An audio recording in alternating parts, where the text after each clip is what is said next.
Mga igsuon mayong adlaw kanatong tanan. Karon adlaw na usab nga Martes, pitsa 9 sa bulan sa Mayo sa tuig 2023. O karon mga igsoon niya nakita sa ikalima nga semana sa Pasko sa pagkabanhaw sa atong Ginoong Hesukristo. Sa ngalan sa Amahan, sa Anak, ug sa Espiritu Santo. Amen.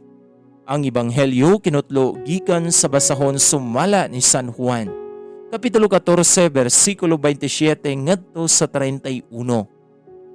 Ang kalinaw ibilin ko kaninyo, ang akong kalinaw nga dili sama sa ikahatag sa kalibutan, ihatag ko kaninyo. Ayaw kamo kabalaka ug ayaw kahadlok. Gisultihan ko na kamo nga mobiya ako apan mobalik ako. Kung gihigugman ninyo ako, malipay kamo nga moadto ako sa Amahan, kay siya labaw man kanako. Gisultihan ko kamo niini karon sa wala pa kini mahitabo, aron ini kahitabo niini mutuo kamo.